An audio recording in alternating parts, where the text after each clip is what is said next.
갈라디아서 6장 6절에서 10절 같이 한 목소리로 합독합니다. 말씀을 배우는 사람을 가르치는 사람과 모든 좋은 것을 함께 나눠야 합니다. 자기를 속이지 마십시오. 하나님은 조롱을 받으실 분이 아니십니다. 사람은 무엇을 심든지 심은 대로 거둘 것입니다. 자기 육체에다 심는 사람은 육체에서 썩을 것을 거두고 성령에다 심는 사람은 성령에게서 영생을 거둘 것입니다. 선한 일을 하다가 낙심하지 맙시다. 지쳐서 넘어지게 아니하면 때가 이를 때 거두게 될 것입니다. 그러므로 기회가 있는 동안에 모든 사람에게 선한 일을 합시다. 특히 믿음의 식구들에게는 더욱 그렇게 합시다. 아멘. 이 하나님 말씀입니다. 오늘 나누고 거두다라는 말씀으로 말씀을 나누겠습니다. 그 한반도에서 기독교 신앙은 시작이 조금 다른 국가와는 다른 모습을 가지고 있습니다. 우리가 1차적으로 열심히 1차적으로 선교하는 모습, 통상적으로 하는 활동들을 비추어 보면 아마 여기 앉아 있는 분들 다 1차적인 경험들이 있는 걸로 제가 알고 있는데, 이렇게 보면 우리가 지금 하는 형태, 제가 막 선호하진 않지만 하고 있는 걸 보면 일단 한국 기독교 중심으로 또 선교팀이 가서 뭐 의료, 교육, 문화 활동 같은 것, 또 적정한 이벤트를 열어가지고 사람들을 모으고 복음을 전하는 형태, 형식으로 이루어집니다. 그러니까 지금도 이벤트성 선교 활동이 많습니다. 그러니까 다라고 할 수는 없지만 우리가 주로 비전 트립이든 선교 여행이라고 말하는 것들은 그런 형태를 사용합니다.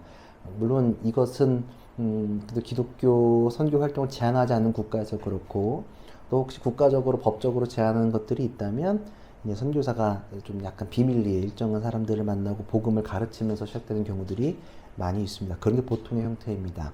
뭐 국가마다 다른 형태는 다르지만 왜냐면 2000년이 넘어서 역사가 그러니까. 근데 이렇게 보면 콜럼버스가 1492년에 신앙도 개척의 첫 항해를 떠났습니다. 스페인 사람이잖아요. 그때 카스티아 여왕 이사벨라의 지원으로 출발했었습니다. 그때 그의 큰 목표는 유럽에서 인도나 중국 연결하는 새로운 서쪽 길을 찾기 위해서 떠났던 상업 목적의 여행이었습니다.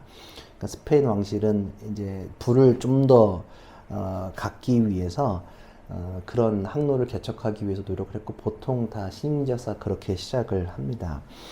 근데 이제 스페인 국왕이 그때 카톨릭 군주라는 것을 강조했었습니다. 최근에 교황이 돌아가셨잖아요. 순종하셨는데 당시에는 교황의 권위가 거의 유럽에서는 절대적이었습니다. 그 사람은, 그러니까 요 교황의 권위 인정받는 게 카톨릭 군주라는 것을 분명하게 했을 필요가 있기 때문에, 그래서 콜럼버스가 출항할 때 왕실의 이제 서명, 특허장도 있었고, 더불어서 거기에 이제 신대륙에서 얻은 영토의 선교 권한, 너는 카톨릭을 선교해야 된다, 쉽게 말해 기독교를 전해야 된다라는 권한을 명시했었습니다. 그래서 콜럼버스는 여왕한테 보고할 때 새로 만나는 인디언들을 그리스도로 개종시키겠다는 점을 명확하게 드러냈었습니다.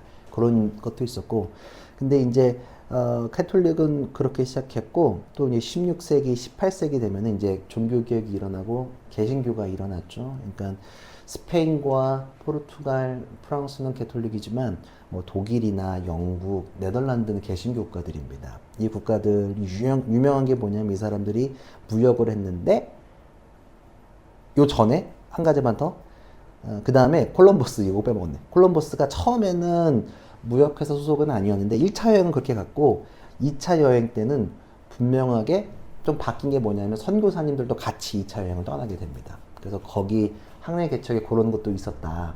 그러니까 콜럼버스가 무역을 위해서 가는 것도 있지만, 더불어서 뭐냐면 교황의 인정도 받아야 됐고, 카톨릭 선교회도 있었고, 2차에는 같이 갔었다라는 거 있고, 그 다음에 이제 개신교 16세기 18세기를 보면 이제 방금 말했듯이 네덜란드, 뭐 영국, 독일 같은 데 보면 중요한 게 회사가 두 개가 유명합니다. 영국, 네덜란드 동인도 회사, 이런 거 다 알고 계시죠?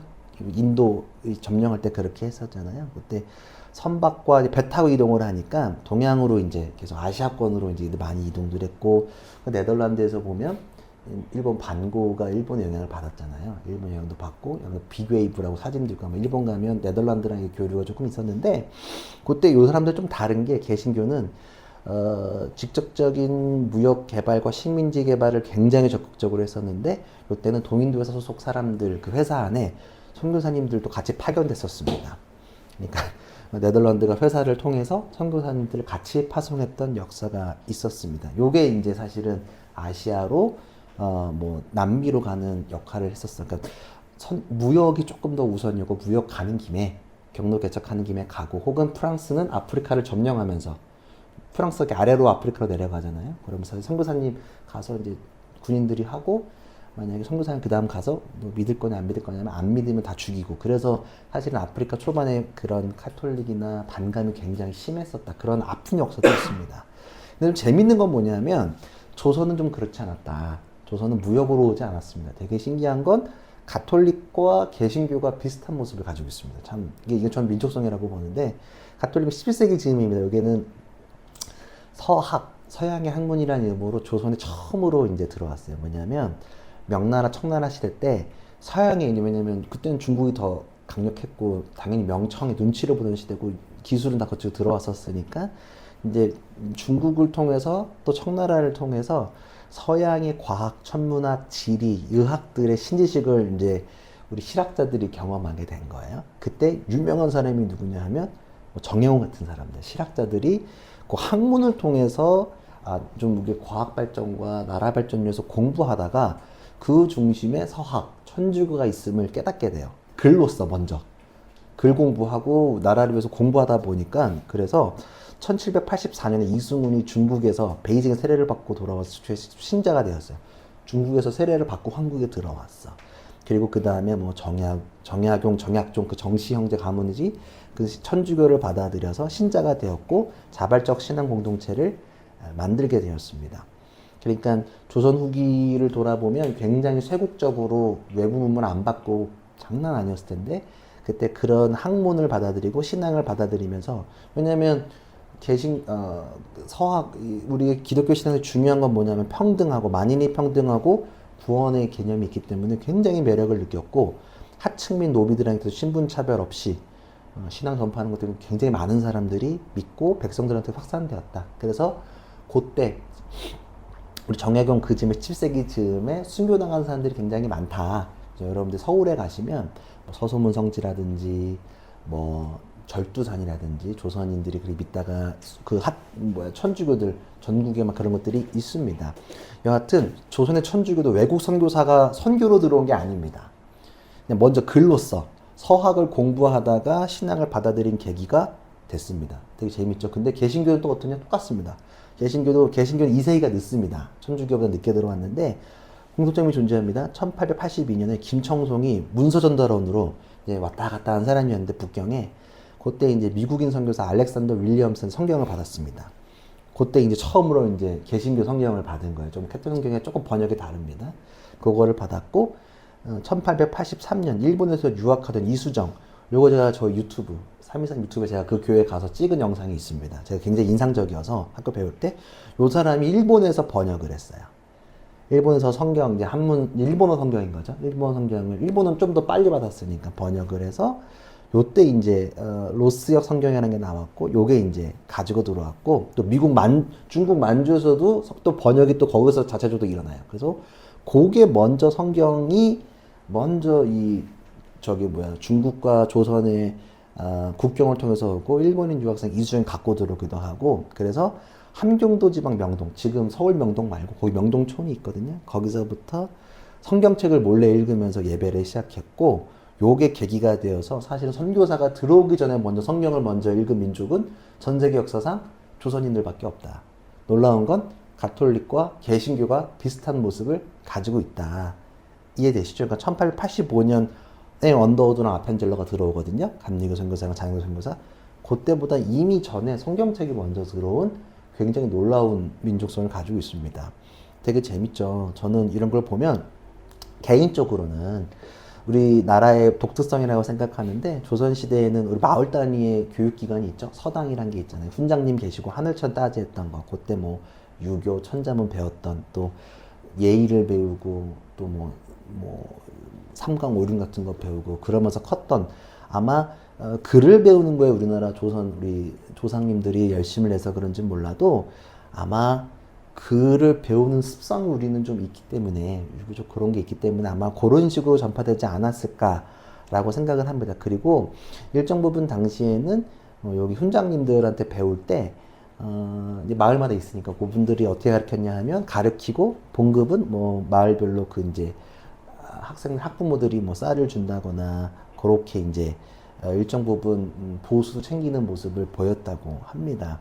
저는 이런 우리나라 민족성이 있기 때문에 그런진 몰라도 글과 학문에 배우는 것이 조선인들은 조금 좋아하고 받아들이는 게 좀 빠르다고 저는 생각을 합니다. 왜냐하면 글을 읽는 거에 발달된 민족으로 생각합니다. 왜냐하면 영화 시장도 마찬가지입니다. 우리 과학 영화로 구분되는 그래비티, 인터스텔라, 오펜하이머 같은 다소 어려운 과학적 요소들이 많이 담긴 영화를 전 세계에서 제일 많이 보는 나라는 대한민국이라고 합니다. 그래서 많이 보는 거 우리나라밖에 없고, 또 우리가 오징어 게임을 통해서 알 수 있었다시피 다른 나라는 더빙한 OTT를 소비하는, 우리나라는 약간 이제 그런 원어 그런 중독들이 있잖아요. 그래서 자막으로 보는 걸 훨씬 더 선호합니다. 저도 사실은 더빙한 것보다는 자막을 보는 게 뭐 일본말로 보든 중국말로 보든 뭐 영어로 보든 더빙한 자막으로 보는 게 조금 더 좋습니다. 왜냐하면 뉘앙스를 느끼기 좋고, 또 글도 우리나라는 뭐 자막이 그렇게 어렵지는 않으니까 막 그런 특성이, 성경을 읽고 익히고 배우는 데 한민족 특성이 있는 것 같습니다. 그래서 우리가 말씀으로 읽는 성경을 잘 배우는 게 우리 가운데 많이 있는 것 같습니다. 왜냐하면 우리가 조선시대 이렇게 끝에 성경을 받아들이고 복음을 받아들이기 시작했잖아요. 보면 우리 역사를 보면 뭐 이렇게 말하면 제가 이단은 아니고 있는 사실만 말씀드리면, 대광사라고 서울에 보면 태극기로 유명한 절이 하나 있습니다. 은평에. 아세요? 대광사라고 이제 검색하시면 나옵니다. 태극기로 유명한 절인데, 옛날에는 우리가 부흥회라 그러면 우리가 막 드럼 막 꽝꽝꽝 때리고 막 악기 때리는 부흥회가 아니라 사경회라 그래서 말씀만 공부하는 2박 3일 수련회가 있어요. 우리 지금은 감리교회는 있거든요. 원래 사경회라 그래서 막 부흥회 이런 것보다는 공부하는 그런 수련회 같은 게 있는데, 그때는 대광사에서 선교사님들이랑 그때 신자들이 모여서 사경회를 했었어요. 절에서. 재미있는 사실을 추가적으로 말씀드리면, 그만큼 우리나라는 배우는 거에 아주 익숙하고 글 보고 이런 거에 능통한 국가라는 게 확인되는데, 왜냐하면 성경도 저는 믿음이 우리나라가 왜 이렇게 잘 다른 나라에 비하면 많이 폭발적으로 느냐고 보면은 우리 한반도 민족의 전통과 어란에는 우리의 그러한 읽고 배우는 거에 갈망이 있기 때문에, 그런 DNA가 있기 때문에 그러다고 생각합니다. 그러니까 잘 배우고 잘 삶을 적용하려고 실천하면서 건강한 공동체를 세워갈 수 있으면 봅니다. 왜냐하면 오늘 본문도 그렇습니다. 6절을 보면 바울이 이런 얘기를 해요. 그냥 후루룩 지나갈 수 있는데 잘 제가 설명해 드리겠습니다. 6절을 보면 말씀을 배우는 사람은 가르치는 사람과 모든 좋은 것을 함께 나누어야 합니다. 이렇게 얘기를 합니다. 되게 그냥 쉽게 그냥 지나가는 당연한 말 같죠? 되게 좀 많은 게 담겨져 있는데 이 한 줄 되게 중요해요. 갈라디아 교회에게 바울은 지금까지 서로 앞서서 종노릇하라 그랬습니다. 서로 종노릇하고, 또 저번 말씀을 보면 분량의 짐을 들라고도 합니다. 왜냐하면 그 안엔 갈등이 있었으니까, 유대인과 이방인들 사이에 갈등이 있었고 잘못된 문제가 있었단 말이에요. 그리고 갈등 가운데 있었기 때문에 서로 점져주고 짐들라는 신앙적 요청을 하였습니다. 그리고 가르치는 사람과 배우는 사람은 서로 좋은 것을 나누라고 합니다. 또 나누래요. 자꾸 들어주고 서로 종노릇하고 나누라는 얘기를 일관되게 얘기합니다. 왜 이렇게 얘기했었을까? 자, 갈라디아에서의 갈등의 시작은 뭐였죠? 왜 이 갈등의 시작, 다시 처음으로 더 생각해보면 갈라디아에서 갈등의 시작은 누가 분란을 일으켰어? 유대인들이 분란을 일으킨 건가? 왜? 무엇 때문에? 무엇 때문에? 잘 생각해보세요. 문제가 생겼으니까 지금 사도 바울이 쭉 얘기하잖아. 무엇 때문에 얘기했을까? 거짓 선생들이 잘못 가르쳤거든. 율법을 통해서 믿음을 봐야 되라고 하니까 그 반론을 지금 계속 갈라서 얘기한 거야. 그거 아니야, 틀렸어, 그거 아니고 이거야 라고 얘기하는 거야. 그러니까 잘못 가르치는 사람들 때문에 교회 갈등이 시작된 거예요. 그러니까 갈라디아서를 마무리하면서 하나님의 공동체를 잘 세워야 하는 것의 비법은 잘 가르치고 배우는 것에 있다고 얘기하는 거예요. 이해되시죠? 왜냐하면 잘못 가르치는 것의 시작이었으니까 마무리는 잘 가르치고 배우는 것으로 마무리가 되는 겁니다. 이해되세요? 전통적인 교회에서 교리를 배울 때 사용하는 문답을 카테키즘이라고 해요. 카테키즘은 말씀을 배우는 사람, 카테쿠메노스에서 표현 나왔다고 합니다. 그러니까 바울은 교회에서 복음을, 또 기본 지식을 가르치고 배우는 일을 굉장히 중요하게 여겼어요. 그래서 특별히 새롭게 믿은 사람들을 대상으로 한 훈련과 가르침을 중요하게 여겼습니다. 잘 가르치고 배우는 거 되게 중요하게 생각했습니다. 그래서 오늘 보면 말씀 6절에 보자 말씀을 잘 가르치라 배우는 사라고 하잖아. 여기 보면 말씀이 로고스인데 로고스는 하나님의 말씀을 요약하고 복음의 기본 원리, 지식, 믿음, 기본을 가르치는 것. 이해되시죠? 그거를 잘 배워야 된다고 얘기해야 됩니다. 그리고 한 번 더 생각해야 될 건 뭐냐면 바울이 잘못 가르친 어떤 한 사람을 찍은 건 아니고 특정한 사람 이야기하지 않았습니다. 공동 전체를 이야기했어요. 잘 가르치고 또 배우는 사람을 서로 잘 나누라고 이야기합니다. 그리고 왜 이런 나누라는 얘기를 왜 하냐면 제가 좀 뭐 그렇지 여튼 가르치는 사람을 말씀을 가르치는데 전념을 해야 되기 때문에 공동생활을 위해서 공동체가 나누어지라고 하는 거예요. 자신의 왜냐면 앞서서 6장 서두에 보면 2절에 보면 그리스도의 법으로 하라 그랬단 말이에요. 나누라고. 그건 뭐냐면 가르치는 사람을 잘 나누고 섬겨라 라고 얘기하는 겁니다. 자, 좋은 것을 나누라 할 때 나누다는 코이노네요. 근데 교회 보면 또 코이노니아라는 얘기 많이 합니다. 코이노니아 이게 뭐냐면 친교 나누다라는 표현을 할 때 코이노니아라고 하면 우리도 맨날 나누는 거 좋아하잖아요. 우리 이번에 수련회 가서 말씀 많이 나누자. 서로 말씀 나누고 이번 주 3 나눠볼래? 나누라는 말 되게 좋아해요. 교회 사람들은. 뭘 나눌까? 나누라는 표현을 되게 왜 좋아할까? 뭐냐면 그 안엔 좋은 것을 나누는 건 뭐냐면 재정적인 나눔도 하라고 얘기합니다. 근데 이를 표현할 때 나누다라는 표현을 쓴 것에 주목해야 됩니다. 왜냐하면 현대의 교회는 목회자가 적절한 종교 서비스를 제공하는 형태가 강한 모습을 보입니다. 우리 교인들 또한 신자유주의 속에서 소비지향적, 소비자적 시각에서 신앙생활을 이어가고 있다는 게 매우 중요합니다. 자, 예를 들면 주차장의 여부가 매우 중요합니다. 그리고 이번 주도 잘 모르는 신앙인 만났는데 좀 뜨끔했어요. 그분이 40 몇 살인데 원래는 서울의 강남에 사랑의 교회 다니는 사람인데 그 마커스 워십에 머리까지 목사님 있어. 김남국 목사님. 그 교회로 옮겼대. 근데 거기서 결혼도 하고 애 낳았는데 너무 좋은데 애 데리고 다니기 힘들다고 다시 사랑의 교회로 갔대. 제가 잠옷을 입고 너무 힘들어서 이게 되게 중요해. 잠옷이 좀 약간 우리 교회도 그렇게 되면 어떡하지? 그래서 애 낳으면 큰일 났다 막 생각을 제가 혼자 애 낳으면 어떡하지? 누가 애 낳으면 큰일 났네. 잠옷 뭐냐면 거기 사람이 사실은 그 삼각교회라서 사람 엄청 많은데 좀 공간 작거든. 뭐 지금 약간 좀 그렇더라. 여튼 또 음향 또 찬양팀의 존재 여부, 말씀의 수준, 구성원들의 조합, 또 여러 가지 선택의 조건들이 존재합니다. 그래서 사실 요즘에 신앙인들은 목사를 우리의 신앙을 위해서 고용했다는 생각이 드는 것들이 많이 있습니다. 그리고 현대사회에서는 give and take 하는 모습이 우리 안에 삶 속에 있기 때문에 그러합니다. give and take, 너 주고 나 받고, 또 내가 일방적으로 손해보는 거 굉장히 싫어하기 때문에 또 그렇습니다. 그래서 오늘 바울의 거면에 따르면 가르치는 자에게 급여를 주듯 하지 않아야 한다고 얘기하는 겁니다. 그래서 나누라고 표현하는 거예요. 급여를 주듯이 하면 고용한 것 같고 내가 부려야 될 것 같잖아. 펠로우십이나 펠로우십. 그래서 저는 가만 생각해보니까 교회에서 목회자한테는 월급이라고 얘기 안 하고 봉급이라고 얘기 안 하고 사례비라는 표현을 합니다. 사례비는 사전에 보니까 언행이나 금품으로 상대방에게 고마운 뜻을 인사, 그러니까 나누라고 얘기하는 거라고 생각합니다. 물론 뭐 제가 목회자의 권위 강화를 위해서 얘기하는 건 절대 아니고 사례비를 달라고 요청하는 것도 아닙니다. 근데 여하튼 가르치고 배우는 상황 안에서 나눔이 있는 것을 제가 말씀드리는 겁니다. 마음과 사랑을 나누고 뭔가 고용하고 내가 지배한다고 생각하면 절대로 안 된다. 그리고 소비자적 모습으로 가르치고 배우는 거에 나아가면 안 된다. 물론 저도 그런 모습이 없지는 않습니다. 어느 교회를 갔을 때 제가 어느 정도 페이를 하고 컨퍼를 참석했을 때 수준이 떨어지면 좀 짜증나고 좀 불편할 때가 있습니다. 물론 저도 자유롭지는 못하지만 최대한 노력을 하고 정신을 잃지 말자고 얘기하는 겁니다. 물론 용어 정리하는 것도 필요하겠지만 이해되시죠? 그러니까 그런 거예요. 6절을 보면 별거 아닌 것 같죠? 말씀을 배우는 사람은 가르치는 사람과 모든 좋은 것을 함께 나눠야 합니다. 그러니까 그 뜻입니다. 배울 때 있어서 서로 배울 때 있어서 가르친 것 때문에 문제가 됐었잖아.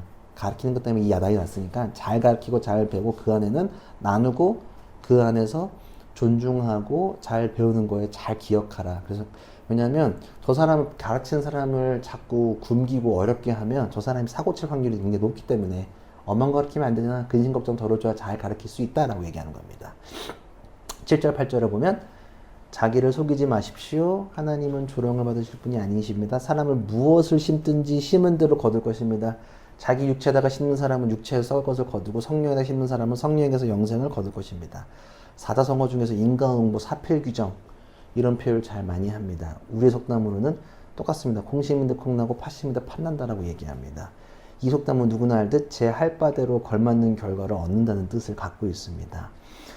내가 무엇을 심냐에 따라서 후의 결과는 다르기 때문에 그러합니다.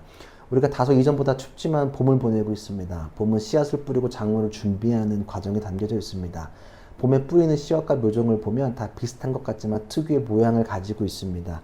멀리서 보면 작은 씨앗과 묘종을 비슷하게 볼 수 있지만 봄, 여름, 가을을 지나며 그 생물의 생육 환경과 기간을 지나면 그 심은 묘종이 아름답게 나와 있음을 볼 수 있습니다. 그렇기에 우리의 인생도 봄, 여름, 가을, 겨울로 구분하고 청소년, 청년 때를 봄에 심을 때로 비유할 때가 많이 있습니다. 그래서 그때 많이 심어야 됩니다. 솔직히 말해서 진짜로. 공부와 노력, 분량도 잘 심어야 하지만 더 나아가서 우리는 믿음의 씨를 잘 심어야 하는 것으로 절대 잊어서는 안 됩니다. 공부하는 것, 노력하는 것, 연습하는 것 여러 가지 할 수 있지만 더불어서 우리의 믿음과 삶의 그런 방향을 잘 심어야 한다는 것을 잊어서는 안 됩니다. 왜냐하면 심는 과정 속에서 자기 자신을 속일 수 있기 때문에 그렇습니다. 자신을 속여 심었다고 말하는 것은 내가 거짓으로 무엇을 심으면 하나님이 조롱당한다고 거짓말이기 때문에 하나님의 일이라고 했지만 잘못 심었기 때문에 하나님 조롱받게 된다라고 바울은 생각한 것 같습니다. 여러분들 어디에 무엇을 심을지 한번 고민해 봤으면 좋겠습니다. 이번 주에 친구가 안수를 받아서 목회 얘기를 할 기회가 있었습니다. 카페에 앉아서 뭐 이렇게 얘기를 하다가 이제 보통 목사 안수 받기 전 3년의 인턴 기간이 있습니다. 1년에 한 번씩 시험 봐야 되고 되게 귀찮게 하는 과정이 있습니다. 그래서 이제 거기 이제 안수 받은 사람 다 안수 받은 사람들이었어요. 각 교단이 한 3개가 모였었어. 이제 다 이제 3년 동안의 시간이 무의미하게 느껴진다는 투로 얘기가 나왔어요. 그래서 제가 저는 그거 좀 반대했거든요. 왜 그랬을까? 왜 이렇게 나이브하게 생각했을까? 사람들이 이렇게 보면 목회자를 보면 제 과정만 봐도 학부 4년, 군대 2년, 대학원 3년 이렇게 하고 예를 들면 뭐 시험 봐서 3년 더 해야 되는 거니까 10년을 학교 다니는데 3년 더 해야 되는 게 부담되는 것도 사실입니다. 그리고 저도 사실 학교 다닐 때는 과하다고 생각했습니다. 감심 10년 다니면 진짜 멘탈 나가요. 학교도 안 커가지고 맨 똑같은 거 또 배우고 진짜 정말 교수님도 안 바뀌고 지긋지긋 하거든요.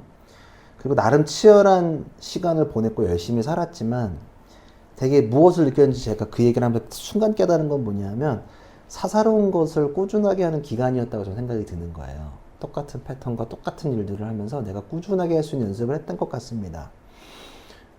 그래서 필요하구나 생각을 그 애들이 필요 없다고 말하는 순간에 제가 필요하다고 느끼게 된 거예요. 교회 일이라는 게 되게 바쁘기도 하지만 바쁜 교회는 사실 많이 없어요. 교회 일은 많이 하려면 많이 할 수 있지만 교회 행사를 많이 안 하면 그렇게 바쁜 일도 없습니다. 그리고 교회 일이라는 게 되게 사사롭게 느껴지는 것들이 많이 있습니다. 예배하는 것, 기도하는 것, 또 뭐 말씀 공부하는 것, 말씀을 보는 것. 근데 그냥 보는 건 되게 사사로운데 이것을 꾸준히 해나가는 것은 또 다른 문제라고 생각됩니다.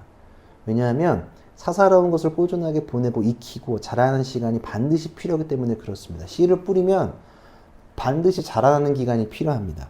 제가 어렸을 때 시골로 이사가서 많이 봤잖아요. 심으면 반드시 자라나는 기간이 필요해야 합니다. 그래서 왜 긴지 깨달은 거예요. 이렇게 소소하게 할 건데 너 목회라는 게 생각보다 되게 소소한 일이야. 너 꾸준히 할 수 있니? 라고 묻는 것 같은 거예요. 너 이거 지루하게 생각하면 못해. 할 수 있냐? 라고 물어본 것 같은. 그래서 못할 것 같으면 그만둬 라고 하는 게 이 긴 시간 속에 있는 것 같아요. 그래서 제 주위에 하다가 그만둔 사람도 있어요. 친구들이 다 목회하는 건 아니에요. 다 그만둬요. 작은 것을 훈련하는 데 시간을 숙성하는 기간이라고 생각하게 돼서 필요하다라고 생각됩니다. 왜냐하면 씨를 심고 자라는 기간 티가 잘 안 내요. 근데 어느 정도 시간이 꾸준하게 하다 물 먹고 바람 쐬고 햇빛 쐬면 꾸준한 기간이 되었을 때 씨앗이 대지를 뚫고 올라와요. 되게 힘있게 올라오는 거란 말이야. 되게 별거 아닌 것 같지만 뚫고 탁 올라오는 하늘로 올라가는 것을 보이기 때문에 그러합니다. 우리가 평범하게 보내는 것에 늘 땀과 노력이 필요하기에 그렇습니다. 그래서 심고 거두는 게 무엇을 심고 가꾸느냐가 굉장히 중요합니다. 최근에 제 사택을 청소했습니다. 매번 느끼는 거지만 제 머리카락이 매일 떨어지는 것을 요즘에 많이 보는데 매일 아침 저녁으로 머리카락 청소기로 빠는 게 일이에요. 근데 바쁘다고 걸레질 많이 안 했거든요. 티도 잘 안 나고 깨끗했어. 근데 오늘 좀 닦아야겠다고 쓱 닦았는데 정말 충격이었습니다. 이렇게 더러울 수가 있었나. 내가 여기서 살았네. 이 생각이 드는 거예요. 근데 닦고 나니까 한번 싹 닦았거든요. 그때 꽂혀가지고 싹 닦으니까 진짜 발 딛는 게 달라진 느낌? 맨발로 바닥을 딛는데 너무 좋다. 근데 사실 방 청소하는 거 여러분들 모르잖아요. 나만 알아. 아무도 몰라. 근데 닦으면 알아. 더러웠구나.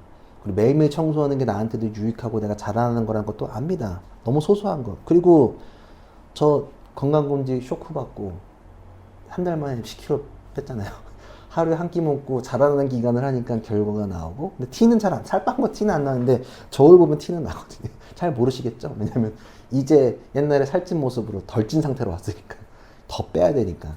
근데 남은 알아요. 살 빠진 거 나도 알고 내 몸이 알고, 그리고 아침마다 화장실 갈 때도 뭘 먹었는지 할 때마다 제 화장실에서의 그런 상태나 여러 가지를 알 수 있기 때문에 그러합니다.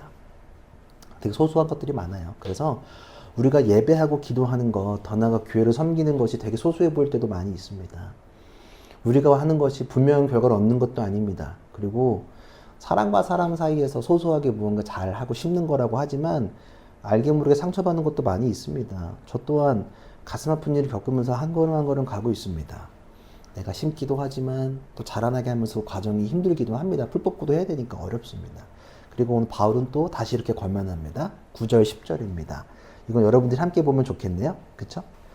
9절 10절 이렇게 바울이 여러분들한테 말하는 것 같습니다. 함께 읽어봅시다. 선한 일을 하다가 낙심하지 맙시다. 지쳐서 넘어지면 아니하면 내가 이를 때 거두게 될 것입니다. 그러므로 기회가 있는 동안에 모든 사람에게 선한 일을 합시다. 특히 믿음의 식구들에게는 더욱 그렇게 합시다. 아멘. 우리가 심고 때를 기다리는 과정 속에서 낙심할 수도 있습니다. 언제 씨가 올라오지?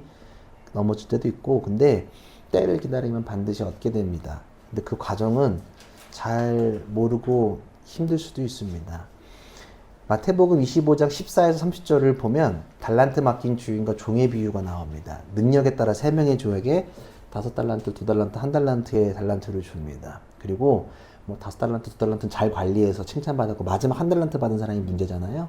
그 사람은 관리하지 않고 돈을 일하지 않고 땅에 묻어놓고 주인이 왔을 때 돌려드리면서 혼나는 거예요. 너는 왜 이렇게 했냐라고 그러니까 종이 변명한 게 되게 재밌어요. 제가 읽어드릴게요. 변명을 어떻게 하냐면 이렇게 얘기해요. 지금 종의 얘기예요. 그러나 1달란트 받은 사람은 다가와서 말하였다. 주인님 종한테 나는 주인이 굳은 분이시라 심지 않은 데서 거두시고 뿌리지도 않은 데서 모으시는 줄로 알고 무서워하여 물러가서 그 달란트를 땅에 숨겨두었습니다. 보십시오. 여기에 그 돈이 있으니 받으십시오. 핑계라고 된 것이 주인이 뿌리지 않은 곳에서 무언가를 거둔다고 생각했다는 거예요. 완전히 이거 주인 조롱한 얘기를 한 거잖아요. 그쵸? 들으면 주인이 기분 좋을까 안 좋을까? 굉장히 기분 나쁘죠. 주인이 분노하면서 얘기해요. 28절 읽어드릴게요. 그러자 그의 주인이 그에게 말하였다. 악하고 게으른 종아, 너는 내가 심지 않은 데서 거두고 뿌리지 않은 데서 모으는 줄 알았다. 그렇다면 너는 내 돈을 돈놀이하는 사람에게 맡겼어야 했다. 그랬더라면 내가 와서 내 돈에 이자를 붙여서 받았을 것이다. 그에게서 그 1달란트를 빼앗아서 10달란트 가진 사람에게 주어라. 이렇게 마무리가 됩니다. 그리고 혼나요. 완전히 추방당합니다. 우리는 지금 믿음과 소망을 뿌려야 합니다. 그 기간이 길고 험난하더라도 우리는 기다려야 되고 가꾸어야 합니다. 소소할 수도 있고 더딜 수도 있습니다. 낭망할 수도 있습니다. 근데 반드시 심으면 거두게 하시는 것이 하나님 나라의 원리라는 사실을 잘 기억했으면 좋겠습니다. 잘 심으며 나아갑시다. 그리고 저는 여러분이 잘 심고 거둘 수 있도록 잘 안내하고 가르치겠습니다. 그리고 함께 그 일들을 나눴으면 좋겠습니다. 그래서 여러분은 잘 배워서 삶 속에서 잘 심으십시오. 그리고 그 키워가기를 우리 공동체가 이렇게 잘 키워나갔으면 좋겠어요. 여러분들 예배하는 것도 심는 거거든요. 되게 소소합니다. 티도 잘 안 납니다. 여러분들이 누군가를 위해서 기도하는 것, 여러분들 기도하면 무언가 팍팍팍 옵니까? 잘 안 됩니다. 낭망할 때도 있습니다. 그리고 내가 선한 일을 한다고 해서 무조건 선한 일로 돌아올까? 그것도 아닙니다. 그리고 교회 다니는 사람들끼리 교회 다니면서 갈등이 없나요? 무조건 갈등 있죠. 저도 갈등 많이 겪었고 또 별일 다 있어. 진짜 늘 말하자면 별의별 일을 제가 다 겪으면서 여기까지 왔거든요. 진짜로. 자, 이번 주도 고향교회 갔다 오면서 본의 아니게 나에게 상처 준 목사님이 축사를 하는 거야. 취임식에 갔더니 너무 갑자기 그 옛날 기억이 팍. 하지만 또 내가 나 또 이겨냈다, 잘 견뎠다라는 마음은 또 토닥토닥하고 돌아왔었는데 쉽지 않습니다.